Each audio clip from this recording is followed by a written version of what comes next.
This channel does not promote any violent, harmful, or illegal activities. All content provided by this channel is meant for an educational purpose only. তৃণমূলের যুব নেতা তাকে গ্রেফতার করা হয়েছে, কিন্তু কেন গ্রেফতার করা হয়েছে? তিনি নাকি অভিষেক বন্দ্যোপাধ্যায়ের নাম নিয়ে তোলাবাজি করতেন, এমনটাই অভিযোগ। পশ্চিমবঙ্গ যুব তৃণমূলের সম্পাদক এই তরুণ তিওয়ারিকে প্রথমে দল সাসপেন্ড করে এবং তারপরেই গ্রেফতার করা হলো। গ্রেফতার করলো পোস্তা থানার পুলিশ। মূলত অভিযোগটা কি এই তরুণ তিওয়ারির বিরুদ্ধে? বিস্তারিত জানবো। সুশোভন আমাদের সঙ্গে রয়েছেন, আমার সহকর্মী। সুশোভন, দেখো, হাওড়ার এক ব্যবসায়ীর সঙ্গে তিনি প্রতারণা করেছিলেন। মূলত একটা তার যে ব্যবসা সংক্রান্ত বিষয়ে তিনি সবকিছু সমাধান করে দেবেন এবং তার বিনিময়ে তিনি টাকা নেবেন, এবং এই অভিযোগটাই মূলত তার বিরুদ্ধে ছিল। এবং তারপরে কিন্তু যেটা জানা যায় যে পোস্তা থানায় তার বিরুদ্ধে অভিযোগ দায়ের হয়।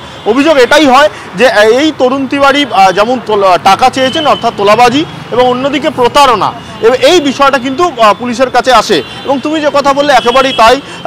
তিনি যে দল করতে তৃণমূল কংগ্রেস প্রথম তাকে সাসপেন্ড করলো এবং কিছুক্ষণ আগে কিন্তু তাকে পোস্তা থানা গ্রেফতার করলো। খুব স্বাভাবিকভাবেই কিন্তু যে বিষয়টা উঠে আসছে যে তাকে গ্রেফতার করেছে, তার একটাই কারণ হলো যে এই তরুণ তিওয়ারি একদিকে যেমন তার বিরুদ্ধে তোলাবাজি এবং প্রতারণার অভিযোগ ছিল, সেই অভিযোগের ভিত্তিতে তাকে গ্রেফতার করা হয়েছে। সুশোভন, যে তোলাবাজি এবং প্রতারণার অভিযোগ রয়েছে তরুণ তিওয়ারির বিরুদ্ধে এবং দল সাসপেন্ড করলো, তার পরপরই আমরা দেখলাম গ্রেফতার। এক্ষেত্রে পুলিশ কি একটু বেশি সক্রিয়, অতি সক্রিয়? অনেকেই তো প্রশ্ন তুলছেন। দেখো, নিঃসন্দেহে প্রশ্ন তুলছে যারা একেবারে বিরোধী দল করেন, তারা ইতিমধ্যেই প্রশ্ন তোলা শুরু করেছেন যে প্রথমেই সাসপেন্ড এবং তার বলা যায় মুহূর্তের মধ্যে গ্রেফতার। বিষয়টা যে কোথাও একটা যেন তাদের কাছে মনে হচ্ছে যে কোথাও একটা অন্যরকম, যদিও একেবারে তৃণমূল কংগ্রেসের তরফ থেকে কিন্তু পুরো বিষয়টা বলা হচ্ছে যে দলের নীতি মেনে চলে, সেই জন্য দলের নীতি সাসপেন্ড করা। প্রশাসনের দায়িত্ব নিচ্ছে, প্রশাসন কী করেছে তারা জানেন না। খুব স্বাভাবিকভাবে তৃণমূল কংগ্রেস যখন এই বক্তব্য রাখছে, পাশাপাশি তাদের বিরোধী দল তারা কিন্তু পুরো বিষয়টাকে অন্যভাবে দেখছেন এবং তারা কিন্তু বিষয়টা নিয়ে যথেষ্ট কটাক্ষও করছে। সুশোভন, আপাতত তোমাকে ধন্যবাদ। অভিযোগকারের বক্তব্য শুনবো। একটা বড়বাজার থানায় কেস চলছিল, তা আমাকে এই কেসটা মতলব 4 বছর পুরানো, তো আমাকে 41-এর পেপারের দরকার ছিল। তরুণ তিওয়ারির কাছে গেছি, তো তরুণ তিওয়ারি বলছে আমাকে ফটো দেখিয়েছে কি অভিষেক ব্যানার্জির সঙ্গে আমার কন্ট্যাক্ট আছে, ডাইরেক্ট ওনার অফিসে আমার ডাইরেক্ট কন্ট্যাক্ট আছে, এসব বলে আমাকে আগে বলে যে 6 লাখ টাকা দিতে হবে। মা গেছে যখন, আমার মার সঙ্গে মিসবিহেভ করেছে, বলে যে টাকা দিতেই হবে, তারপরে তুমি আমার অফিস দিয়ে যাবে, টাকা নিয়ে আসতে, তারপরে তোমার মাকে ছাড়বো। রাত্রিবেলা আমরা 7:30টায় টাকা আমি নিয়ে গেছি, আমার মাকে আর ভাই ছিল ওইখানে, তারপরে ছেড়েছে। কত টাকা দিয়েছেন? 2.5 লাখ টাকা। 3 লাখ টাকা চেয়েছিল, 2.5 লাখ টাকা ক্যাশ দিয়েছি। অভিযোগকারের বক্তব্য আপনাদেরকে শোনালাম। আরো একবার আপনাদের জানাই যে অভিষেক বন্দ্যোপাধ্যায়ের নাম নিয়ে তোলাবাজি, গ্রেফতার যুব তৃণমূল নেতা। পশ্চিমবঙ্গ যুব তৃণমূলের সম্পাদক তরুণ তিওয়ারিকে দল সাসপেন্ড করার পরেই গ্রেফতার করলো পোস্তা থানার পুলিশ। কি বলছেন কুণাল ঘোষ, শোনাবো আপনাদের। কিছু নথিপত্র, কিছু বক্তব্য সামনে এসেছে, কিছু অভিযোগ সামনে এসেছে, তার ভিত্তিতে তৃণমূল ব্যবস্থা নিয়ে তো এটা প্রমাণ করে দিল যে এত বড় দল, এত বড় সংগঠন, সেখানে যদি কোথাও কেউ কোনো আপত্তিকর কিছু করে থাকেন, তৃণমূল কংগ্রেস কিন্তু সঙ্গে সঙ্গে সেটা রেয়াত করে না, সঙ্গে সঙ্গে ব্যবস্থা নেয়। এ তো ভালো কথা।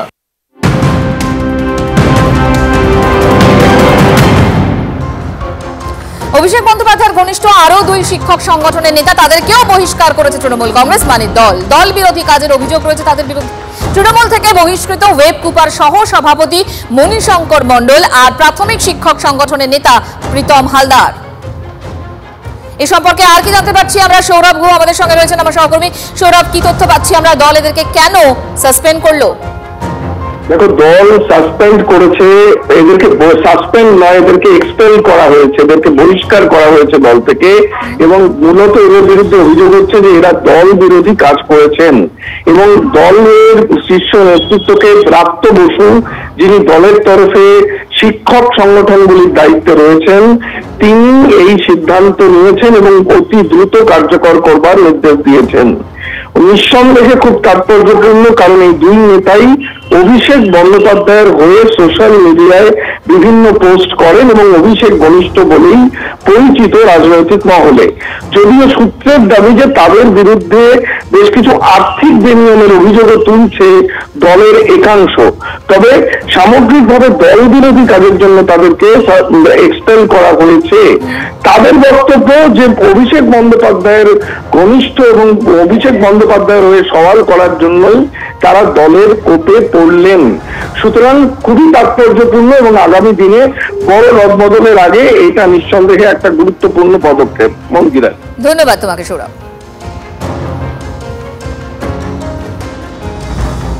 বিজেপির যে সন্দেশখালী ইস্যু নিয়ে যে একটা নারী নির্যাতনের যে চক্রান্ত, যে প্রোপাগান্ডা, সেটা যে সত্যি নয়, সেটাকে প্রথম সামনে নিয়ে এসেছিলেন আমাদের দলের সাধারণ সম্পাদক, মাননীয় সাংসদ এবং জননেতা অভিষেক বন্দ্যোপাধ্যায়। এবং সেই জন্য এই বিপুল জয়ের পর মমতা বন্দ্যোপাধ্যায়ের আদর্শকে মাথায় নিয়ে অভিষেক বন্দ্যোপাধ্যায়ের এই নেতৃত্বের জয় বলে আমি মনে করেছিলাম। তো সেই জন্য অভিষেক বন্দ্যোপাধ্যায়কে আমি দ্য গেম চেঞ্জার দাদা আখ্যা দিয়ে আমি গোটা কলকাতায় ব্যানার লাগিয়েছিলাম। তারপরে শিক্ষামন্ত্রী ব্রাত্য বসু আমাকে ফোন করে থ্রেট করেন, কেন আমি অভিষেক বন্দ্যোপাধ্যায়ের পক্ষে বলছি, এবং সতর্কবাণী দেন যে আমি এই ধরনের কোনো কাজ না করি। এবং তিনি এও বলেন যে আমার জন্য ওনার পথ চলে যেতে পারে এই সমস্ত পোস্ট করাতে। তখন আমি আমাকে থামিয়ে দেওয়া হয়, তারপরেও আমি সতর্ক করা হয় এবং বলা হয় যদি আমি এর পরেও করি আমাকে বহিষ্কার করা হবে। তার প্রমাণও আমার কাছে রয়েছে। তো আমি এই ধরনের ছোটখাটো নেতাদের হুমকানিতে আমি ভয় পাই না। আমরা তো আমাদের মমতা বন্দ্যোপাধ্যায়ের সৈনিক এবং আমাদের যিনি সেনাপতি অভিষেক বন্দ্যোপাধ্যায়ের হয়ে আমরা তাকে চেয়ে কিছু কিছু পোস্ট আমরা সোশ্যাল মিডিয়ায় করেছিলাম, আমাদের ভালো লেগেছে। তা অভিষেকপন্থী হওয়ার কারণেই কি এই খড়গ নেমে এলো সেটা আমি জানি না। এবং স্বয়ং শিক্ষামন্ত্রী আমাদের উপরে যে একটা প্রতিহিংসামূলক উদ্দেশ্য চরিতার্থ করতে চাইছেন বা চাইলেন, এটা খুব দুঃখজনক। আমাদেরকে ডাকা হলো না, কথা শোনা হলো না, কিছুই হলো না, এগুলো আমরা চাই না। সংগঠনের কাছ থেকে এটা কেন হলো তাও আমি বুঝতে পারছি না।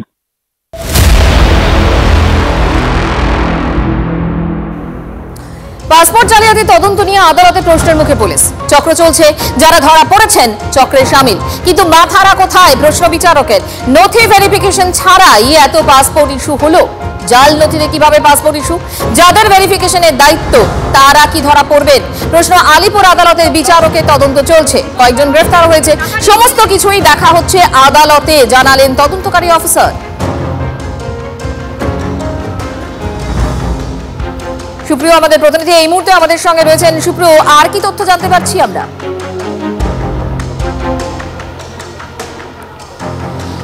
মঞ্জিরা, তোমাকে প্রথমেই যেটা বলবো যে এই ভুয়ো পাসপোর্ট তৈরি চক্রের হদিশ বা এই ভুয়ো পাসপোর্ট তৈরি চক্রের অন্যতম কিংপিন হিসেবে সমরেশ বিশ্বাস এবং তার সঙ্গে দীপক মণ্ডল যখন গ্রেপ্তার হয়েছিল তখনই কিন্তু এই TV9 বাংলার পক্ষ থেকে আমরা যে প্রশ্ন তুলেছিলাম যে এই চক্রের জাল কিন্তু বহুদূর পর্যন্ত বিস্তৃত রয়েছে। এবং আজ যখন এই দীপক মণ্ডল এবং সমরেশ বিশ্বাসকে ফের আদালতে পেশ করা হয় এবং ইতিমধ্যেই কলকাতা পুলিশের গোয়েন্দা বিভাগ তারা তদন্তের দায়িত্বভার হাতে নিয়েছে এবং তাদের তরফ থেকে ফের এই দুজনকে হেফাজতে চেয়ে আবেদন জানানো হয়েছে, সেই সময় আলিপুর যে মুখ্য বিচার বিভাগীয় আদালতের বিচারক রয়েছেন তার কিন্তু প্রশ্নের মুখে কার্যত পড়তে হয়েছে। কারণ তিনি যে প্রশ্ন তুলেছেন যে এই যে দুজন অর্থাৎ সমরেশ বিশ্বাস, দীপক মণ্ডল বা আরও যারা গ্রেপ্তার হয়েছে তারা এই চক্রের সঙ্গে যুক্ত রয়েছেন বা তারা এই চক্রে সামিল, তাদের ইনভলভমেন্ট রয়েছে, কিন্তু মাথারা কোথায়?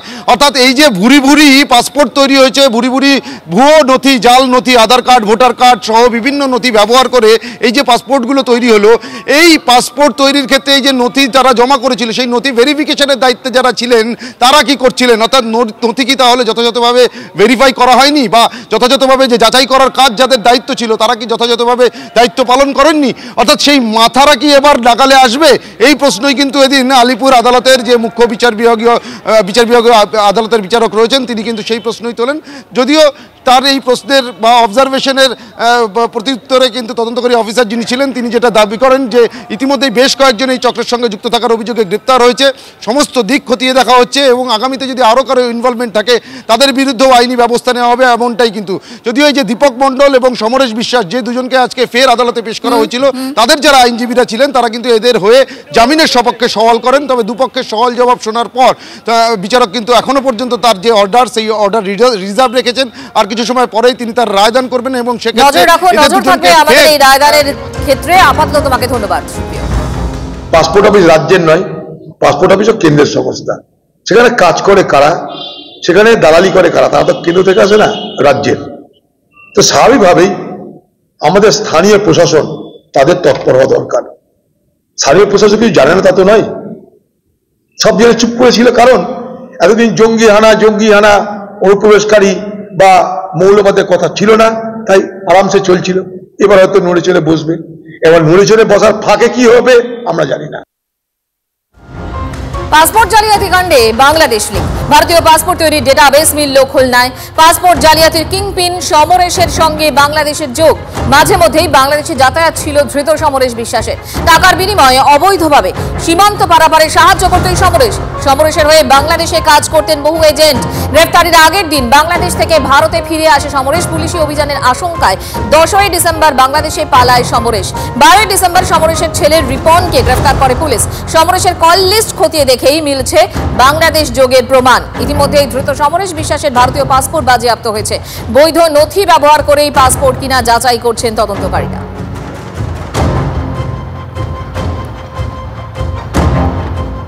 ফারাক্কায় গঙ্গার ধারে গুচ্ছ গুচ্ছ আধার কার্ড উদ্ধার। জাল পাসপোর্ট কাণ্ডে বিভিন্ন জায়গায় চলছে তল্লাশি। আর তার মধ্যেই ভয়ে কেউ আধার কার্ডগুলো ফেলে পালিয়েছে বলেই সন্দেহ।